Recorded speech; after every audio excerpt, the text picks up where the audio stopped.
سب سے پہلے خواجہ صاحب بہت بہت شکریہ. یہ بتائیں کہ جب ماضی میں پیٹرول کی قیمت میں اضافہ ہوتا تھا تو نواز شریف صاحب سے لے کے نیچے تک سارے کہتے تھے ظلم ہو گیا, رات کے اندھیرے میں جیبوں پہ ڈاکہ مار دیا گیا. تو یہ جو کل رات کو پیٹرول مہنگا ہوا تو اس پہ آپ کیا کہیں گے؟ میر صاحب دو باتیں ہیں. ایک تو یہ ہے کہ ہمیں کوئی خاطر خواہ موقع ابھی تک نہیں ملا پچھلے 2-2.5 سال میں کہ ہم اکانومی کو جو ہے کسی صحیح ڈگر پہ یا صحیح سمت کی طرف ڈال دیں, جس کی وجہ سے یہ تانے سننے بھی پڑ رہے ہیں اور ایسے اقدامات بھی اٹھا رہے ہیں جو عوام کی جیب کے اوپر بہت بھاری ثابت ہو رہے ہیں. اس میں کوئی شک نہیں ہے. میں اس کو ایک ڈیفینڈ اسی طرح ہی کر سکتا ہوں کہ یہ ایک کیا کہتے ہیں شاخسانہ ہے پچھلے 4-5 سال کا کہ ہم اس پٹرول کی قیمتیں یا دوسری اشیاء کی قیمتیں جو ہیں, بجلی کے نرخ جو ہیں, گیس کے نرخ جو ہیں, لیکن پٹرول کی قیمتیں انٹرنیشنل بڑھی ہیں, اس کی وجہ سے ہمیں بڑھانا پڑا. لیکن جب کم ہوتی ہے تو ہم فوری طور پہ اس کو ڈراپ بھی کرتے ہیں. مثلا اگر 15 یا 20 دن یا مہینے یا 1.5 مہینے کے بعد جو ہے جو کنسائنمنٹس ہم خریدیں گے, اگر وہ کم قیمت ہوگی ہوئی اس پہ ہم خریدیں گے تو ہم وہ جو فائدہ جو ہے وہ کنزیومر کو پاس آن کر دیں گے. آپ کا یہ کہنا ہے کہ جب آپ انٹرنیشنل مارکیٹ میں پٹرول سستا ہوگا تو آپ بھی سستا کر دیں گے. اچھا, اب آپ نے کل ایک ٹویٹ کیا ہے, اس کا تعلق بجٹ کے ساتھ ہے, یعنی کہ آپ کے بجٹ پر اعتراضات ہیں.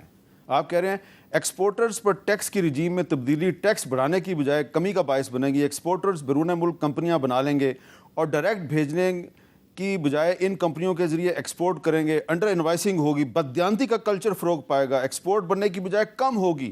حکومتیں جب بزنس فرینڈلی پالیسی ترک کر کے اس قسم کے اقدامات اٹھاتی ہیں تو نفع کی بجائے نقصان ہوتا ہے. پہلے ٹیکس کلچر کو فروغ دیں. ایف بی آر والے ان ایکسپورٹروں سے کہیں زیادہ بڑے سرمایہ دار ہیں. ایف بی آر کی کرپشن میں کمی اور ٹیکس کلچر کو مضبوط کریں, ورنہ ٹیکس سے کہیں زیادہ کرپشن کا حجم ہوگا. آپ نے ایف بی آر پہ چارج شیٹ لگا دی ہے. صاحب اگر آپ پبلک اکاؤنٹس کمیٹی کی پچھلے 15-20 سال کی جو کارروائی ہے وہ کبھی نکال کے دیکھیں. میں ممبر ہوں, میرے لیے بڑی اعزاز کی بات ہے, میری پارٹی کی مہربانی ہے. تو میں نے تھرو آؤٹ ایک آپ کو کنسسٹنسی نظر آئے گی کہ میں نے ان کو کرٹیسائز کیا ہے ایف بی آر کو. جو ادارہ جو ہے وہ ٹیکس میں ٹھیک ہے, ٹیکس بڑا ہے 3,000 سے 3,500 ارب سے جو ہے 9,000 یا 9,500 یا 13,000 جو ہے اب ہم سوچ رہے ہیں. Tax to G D P ratio جو ہے وہ اسٹیگننٹ ہے, میں اس پہ جو ہے وہ کمنٹ نہیں کرنا چاہتا, لیکن ہیلدی نہیں ہے. یہ جب تک کرپشن کا کلچر نہیں ختم ہوگا, پیسے ہمارے پاس ہیں, ہماری قوم کی یا ہماری ملک کی جیب میں پیسے ہیں, لیکن یہ لوگوں کی جیبوں میں ٹرانسفر ہو جاتے ہیں, یہ عوام کی جیبوں میں نہیں ٹرانسفر ہوتے. آپ کراچی پورٹ ٹرسٹ دیکھ لیں, ہزاروں ارب روپے کی وہاں پہ کرپشن ہے. آپ اس کے بعد ایویشن منسٹری جس کا میرے پاس ہے پورٹ فولیو, اس میں بھی سینکڑوں ہزاروں میں سینکڑوں ارب روپے کی کرپشن ہے. ایویشن میں تو یہ تو اس کا تو تعلق نیشنل سیکورٹی کے ساتھ بھی ہے. نیشنل سیکورٹی کے ساتھ ہے. آپ دیکھیں سب سے بڑی یہ کرپشن ہے کہ آج تک ایک بیان کی وجہ سے جو ہمارے روٹس بند ہوئے ہیں ہم ان کو ریسٹور نہیں کرا سکے. غلام سرور خان وہ قومی مجرم ہیں, ان کے اوپر مقدمہ چلنا چاہیے. اگر ہماری حکومت نہیں چلاتی تو میں سمجھتی زیادتی ہے, سراسر زیادتی ہے. اس نے کیوں بیان دیا, کسی عدالت میں آ کے اس کا جواب دے. اس کی وجہ سے ہمیں اربوں روپے کا نقصان ہو رہا ہے, اربوں روپے کا. 1, 2, 10, 15, 20 ارب روپے نہیں, سینکڑوں ارب روپے کا نقصان ہم اٹھا چکے ہیں اس کے ایک بیان کی وجہ سے. آج بھی فضا جو ہے یورپین کمیشن میں یا برطانیہ میں جہاں کی فلائٹیں ہماری بند ہوئی ہیں, وہ فضا اتنی سازگار نہیں ہے ہماری کہ ہماری فلائٹس جو ہیں ریسٹور ہو جائیں. اس طرح آپ گنتے جائیں, ریلوے گنتے جائیں اور منسٹریاں گنتے جائیں.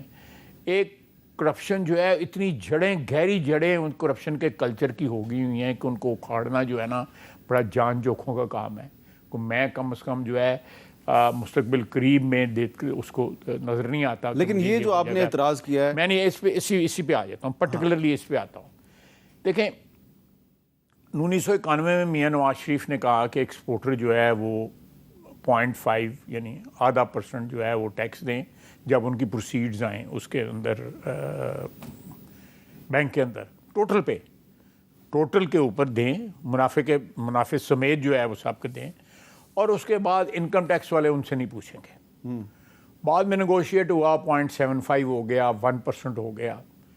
اب ایکسپورٹر حضرات جو ہے 1.5% تک جانے کو تیار تھے، یعنی کہ 50% اس کو انکریز کرنے کو تیار تھے، لیکن اتنا گورنمنٹ کے اوپر پریشر تھا IMF کا، اور میں نے ایک سجیشن بھی دی کہ ان کو یہ جو آپ سجیشن دے رہے ہیں کہ بینک کے بعد کٹوتی کے بعد بھی یہ کتابیں لے گے ITO کے پاس جائیں گے، تو گارنٹی تو دے دیں، کوئی ضمانت دے دیں کہ ITO جو ہے ان کے کپڑے نہیں اتارے گا۔ جو کلچر ہے ہمارا، میں کھل کے بات کر رہا ہوں، ITO مہربانی کریں کسی آڈٹ فرم کو، منسٹری آف فائنانس اپوائنٹ کر دیں آڈٹ فرم کو، 1 کو 2 کو 3 کو، فرگوسن کو اپوائنٹ کر لے۔ فرگوسن کے ہیڈ جو ہے روزانہ ٹی وی پہ آئے ہوتے ہیں، شبر صاحب جو ہیں روزانہ آئے ہوتے ہیں، وہ بڑا درد دل رکھتے ہیں، وہ ان کے پاس دے جائیں۔ اور ہیں یہاں پہ پرائس واٹر ہے، ارنسٹ اینڈ ینگ ہیں، بڑی بڑی کمپنیاں، ان کے حوالے کر دیں کہ وہ ویریفائی کر دیں ان کے جو ہے۔ لیکن ITO کے، میرا مطلب ہے کہ ان لوگوں کو بھیڑیوں کے آگے تو نہ ڈالے نا۔ تو یہ میرا یہ کہنے کا مطلب ہے یہ فورس کیا جا رہا ہے اس کی وجہ سے کہ لوگ جو ہے وہ ایسے رستے ڈھونڈیں جہاں پاکستان جو ہے وہ ریونیو سے محروم ہوگا۔ تو ابھی آپ ایک لمبی میٹنگ تھی پرائم منسٹر ہاؤس میں، وہاں سے آپ آ رہے ہیں ہمارے پاس، آپ نے وہاں پہ ان کو نہیں بتایا کہ یہ غلط ہو گیا؟ دیکھیں میں تو یہ چیز جو ہے پچھلے 15-20 دن سے جو ہے اس پہ پروٹیسٹ کر رہا ہوں، کیونکہ میری سارے شہر کی اکانومی جو ہے وہ ایکسپورٹرز کی ہے، اور کوئی وہاں پہ کام ہے ہی نہیں ہے جی۔ ہم جو ہے یہ بھی اتنی سی بھی چیز بناتے ہیں وہ بھی ایکسپورٹ کر دیتے ہیں، اللہ کا فضل ہے، مہربانی ہے اس کی جو ہے۔ تو میں سیاسی ایشو نہیں ہے میرے لیے، یہ ایک پرسنل ایشو ہے کہ میں اس شہر کا رہنے والا ہوں، اور اس شہر کی اکانومی ساری ایکسپورٹرز کے سر پہ چلتی ہے۔ میں نے ایک سلوشن دیا، میرے پاس فیصل آباد سے آئے لوگ وہ مجھے ملے، لاہور سے آئے لوگ مجھے ملے، وہ سارے اس پہ راضی تھے، اور ابھی بھی میں کوشش میں لگا ہوں کہ FBR کی جگہ جو ہے کوئی ٹیکس کی والوں کی جگہ جو ہے کوئی آ جائے، یہ جو یہ کوئی IMF کا پریشر تھا؟ جی IMF کا پریشر۔ اچھا مجھے ایک بات بتائیں، اب آپ منسٹر آف ڈیفنس کے طور پہ سوال کر رہا ہوں کہ جس ملک کا بجٹ جو ہے اس میں IMF کی اتنی انٹرفیرنس ہے، اس ملک کی جو سوورینٹی ہے، خود مختاری ہے، وہ کمپرومائز نہیں ہو میں چکی؟ آپ کا سوال بھی سمجھ گیا ہوں، اور جواب بھی میرا تیار ہے کہ جب تک آپ معاشی طور پہ خود مختار نہیں ہوں گے، بجٹ اپنا خود نہیں بنائیں گے، اپنے فیصلے معاشی جو خود نہیں کریں گے، آپ پوری طرح خود مختار نہیں ہیں۔ یہ اس لیے سوال ہے کہ ہم ماشاءاللہ ایک نیوکلیئر پاور ہیں، ہمارے ایٹمی پروگرام پہ بہت سے لوگوں کی نظریں ہیں، بہت اعتراضات کرتے ہیں، اور IMF کے جو سٹیک ہولڈرز ہیں، IMF میں جن ممالک کے سٹیکس ہیں وہ کنٹرول کرتے ہیں IMF کو۔ کل کو وہ ہو سکتا ہے وہ کہیں جی آپ کا جو نیوکلیئر پروگرام ہے اس پہ ہمیں یہ اعتراض ہے، یہ اعتراض ہے، اور اعتراض کرنے والا بھی IMF ہو۔ دیکھیں میں آپ کی بات سے اتفاق کرتا ہوں۔ امریکہ میں بھی جو انڈیپینڈنٹ سوچ ہے، مثلا وہاں پہ جیفری سیکس ہیں، وہاں پہ اور بہت سے ایسے انڈیپینڈنٹ اکانومسٹ ہیں، انٹرنیشنلی بھی جو وہاں پہ یہ آپ نوم چومسکی ہیں، انٹرنیشنلی ارندھتی، یہ سارے جو ہے وہ کہتے ہیں کہ یہ IMF اور ورلڈ بینک جو ہے نا یہ کلونیلزم کی ماڈرن فارم ہے۔ پہلے وہ آتے تھے ایسٹ انڈیا کمپنی آ گئی، فلانی آ گئی، ہندوستان پہ قبضہ ہو گیا، سارے افریقہ پہ قبضہ ہو گیا، فلان پہ قبضہ ہو گیا، وہاں پہ آ کے واشرا وغیرہ سارا۔ اب اس کی ضرورت نہیں، یہ ماڈرن فارم ہے کالونائز کرنے کی تھرڈ ورلڈ کو جو ہے، کہ آپ ان کو تھرو آؤٹ جو ہے اکنامکس جو ہے اس کے ہتھکڑیاں بنائے رکھیں، وہ انڈیپینڈنٹلی اپنے فیصلے نہ کر سکیں۔ اس سے آزاد ہونے کا یہی صرف ایک طریقہ ہے میاں صاحب، میر صاحب، کہ یہ ہم لوگ جو ہے نا ایمانداری بہت ہی نہیں، کوئی روپے 98 ایمانداری اگر اسی کرنا شروع کر دیے۔ آپ دیکھیں، میں چھوٹی سی بات بتاؤں، کروڑوں دکاندار ہیں پاکستان کے اندر، ٹیکس نہیں دیتے۔ مجھے ان کے ایک لیڈر کا فون آیا جی کہ جی 42,000 ہم نے رجسٹر کروا دیے۔ وہ جو پبلکلی کہتے ہیں کہ خواجہ آصف کو کدو کا نہیں پتا، وہ تم نہ پتا ہو مجھے، لیکن مجھے اتنا پتا ہے کہ وہ ٹیکس نہیں دیتے۔